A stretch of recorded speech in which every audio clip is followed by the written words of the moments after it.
Ottoman Palestine.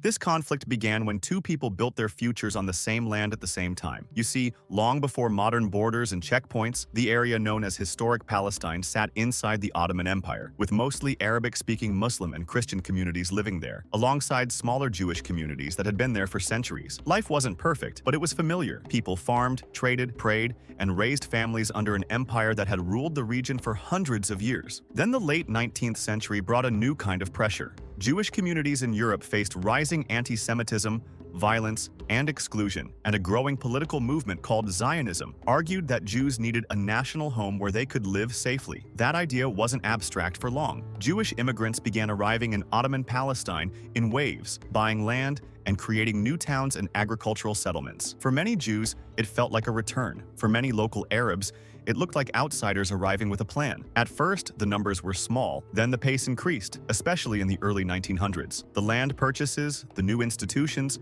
and the growing political ambitions started changing the balance on the ground. The same villages and cities were now being pulled into a future that two sides imagined very differently. By the time the Ottoman Empire began collapsing during World War I, the land had already become more than a place to live. It had become a claim. British promises. When Britain took control of Palestine, the conflict stopped being a local struggle and became a high-stakes political problem managed by an empire. During World War I, the Ottoman Empire collapsed, and Britain stepped in. After the war, the League of Nations granted Britain the mandate for Palestine, giving it control over immigration, security, and government. On paper, Britain was supposed to bring stability. In reality, it inherited a land where the future was already being fought over. Jewish immigration continued to grow, driven by rising persecution in Europe and the Zionist push for a national home. Palestinian Arabs watched a foreign power run their territory while their own political future stayed unclear. Protests and clashes increased, and Britain responded with crackdowns, arrests, and emergency policing, trying to control a situation that kept heating up. The deeper problem was baked into Britain's own promises. In 1917, the Balfour Declaration supported the creation of a national home for the Jewish people in Palestine, while also stating that the rights of existing non-Jewish communities should not be harmed. At the same time, many Arab leaders believed independence was coming after the war, so both sides felt history was finally moving in their direction, and Britain was standing in the middle, holding two conflicting receipts. By the 1930s, the tension turned into open conflict. Jewish immigration surged as Jews fled Nazi persecution, and the fear of permanent demographic change spread across Palestinian society. Land purchases increased, politics hardened, and violence spilled into daily life. The Arab Revolt from 1936 to 1939 became the breaking point, with strikes and attacks against British forces and Jewish targets. Britain crushed the revolt with military force, mass arrests, and demolitions, leaving Palestinian leadership badly weakened and the mandate increasingly unstable. And from that moment on, the conflict stopped being manageable. The Holocaust.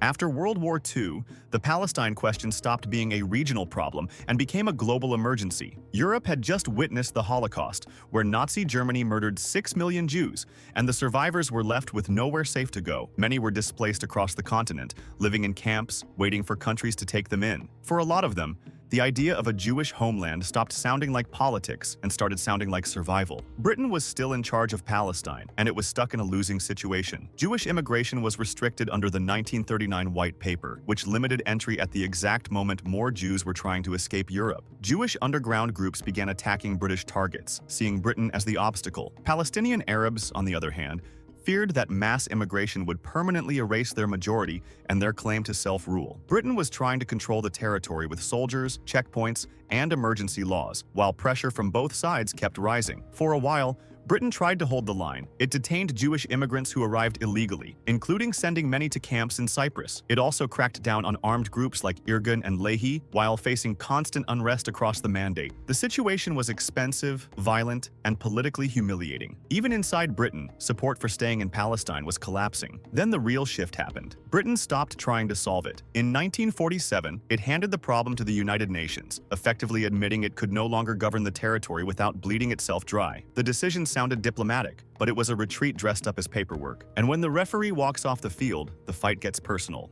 Partitions spark.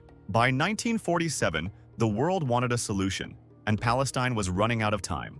Britain was exhausted, violence was rising, and the United Nations stepped in to propose a plan that looked simple on paper. Split the land into two states, one Jewish and one Arab. with Jerusalem under international control. This became known as the UN Partition Plan.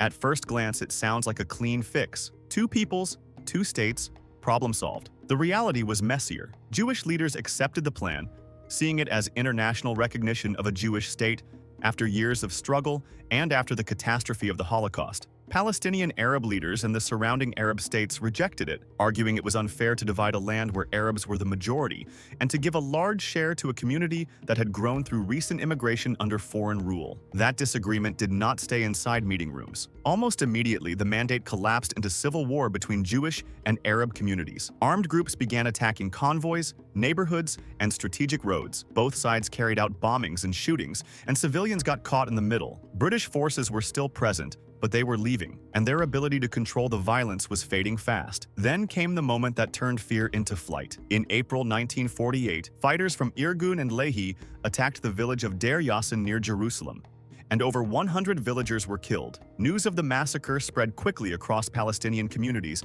and became a powerful symbol of what people believed was coming next. Some fled immediately, others were forced out later during the war. Either way, the population began to move, and once that started, it didn't stop. Partition was supposed to end the conflict. It started the countdown instead.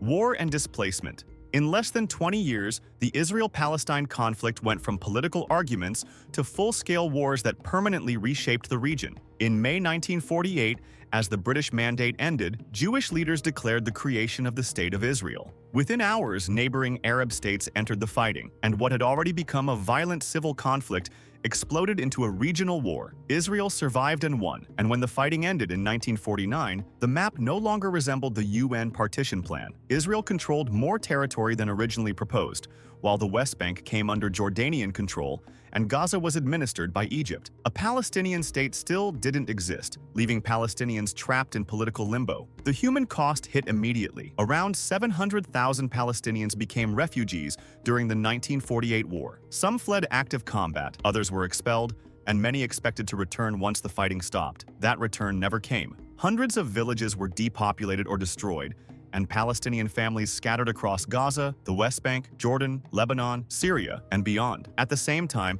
a second refugee crisis was unfolding. Between the late 1940s and early 1960s, hundreds of thousands of Jews fled or were expelled from Arab countries across the Middle East and North Africa. Many of them resettled in Israel, often arriving with little more than what they could carry. For them, return was not a political demand. It was no longer an option. Israel, meanwhile, absorbed large waves of immigrants in the years that followed, including Holocaust survivors and Jewish refugees from across the region. By the time armistice agreements were signed, the fighting paused, but the wounds stayed open. Then, 1967 turned those wounds into a new reality. After years of raids, retaliation, and rising tension, Egypt moved forces into Sinai, UN peacekeepers were asked to leave, and the Straits of Tiran were closed to Israeli shipping. On June 5th, Israel launched a surprise attack and in 6 days captured the West Bank and East Jerusalem, Gaza and Sinai, and the Golan Heights. From that moment on, occupation became the center of the conflict, and the map became the battlefield. PLO era.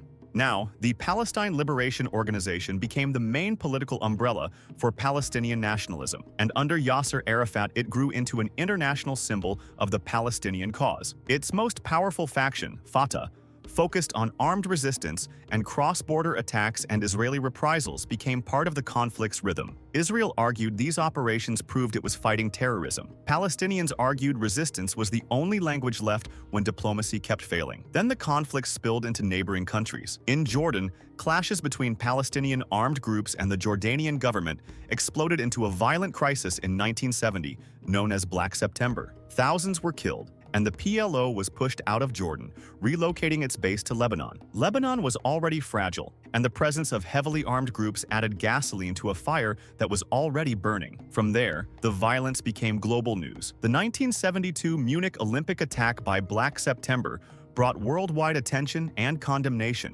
and Israel responded with a long campaign targeting those it believed were responsible. In 1978 and again in 1982, Israel invaded Lebanon, aiming to push the PLO away from its border. The 1982 invasion reached Beirut, and the PLO leadership eventually left Lebanon under international pressure. By the time the dust settled, the Palestinian cause was known everywhere. So was the price of being noticed. The Intifadas.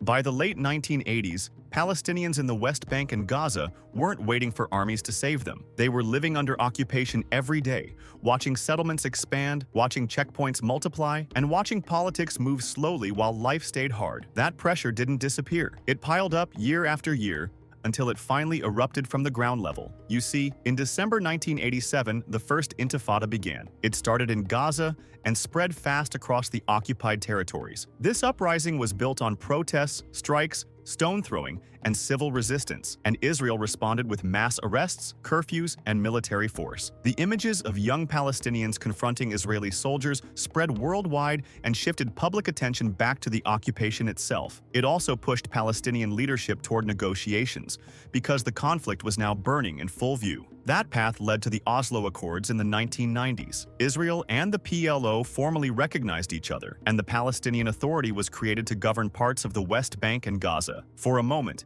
it looked like the conflict had an exit ramp. Then reality caught up. Israeli settlement growth continued. Palestinian frustration deepened, and extremist violence on both sides damaged the process. In 1995, Israeli Prime Minister Yitzhak Rabin was assassinated by a Jewish extremist after signing peace agreements, shaking the entire direction of the talks. Then the second explosion hit. In 2000, the Second Intifada erupted after failed negotiations and rising anger, and this time it was far deadlier. Suicide bombings struck Israeli cities. Israel launched major military operations, and the violence tore apart whatever trust was left. Israel later built a separation barrier in and around the West Bank, arguing it was needed for security, while Palestinians saw it as another form of control. After the Intifadas, peace stopped sounding close. It started sounding impossible. Gaza Loop. In 2006, Hamas won the Palestinian legislative elections, defeating Fatah, the dominant faction inside the Palestinian Authority. Hamas had built support through social services and its armed resistance identity, while many Palestinians saw Fatah as corrupt and ineffective. The result shocked Israel, the United States, and much of Europe, and it triggered a political crisis that turned into open fighting between Palestinian factions. By 2007, Hamas had taken control of Gaza, and the Palestinian Authority remained based in the West Bank. Palestinian politics split in two, and that split has shaped everything since. Then the blockade tightened. Israel and Egypt imposed restrictions on Gaza, arguing they were needed to stop weapons and attacks. Hamas and other militant groups continued firing rockets into Israel, and Israel responded with repeated large-scale military operations. Civilians in Gaza faced massive destruction, shortages, and a collapsing economy. Israeli civilians lived with rocket alarms and the constant fear of the next attack. Each side pointed to the other as the reason nothing could change. Meanwhile, the West Bank remained under Israeli occupation. Settlements continued to expand, and Palestinian hopes for a final peace deal kept fading. The conflict was no longer just Israel versus Palestinians. It was also Palestinians versus Palestinians. Divided leadership, divided strategy, and divided control over their own future. And when nobody holds the whole steering wheel, the crash keeps coming. And the story to date continues being a loop, where every solution leaves behind a new wound, and every wound becomes the next reason to keep fighting.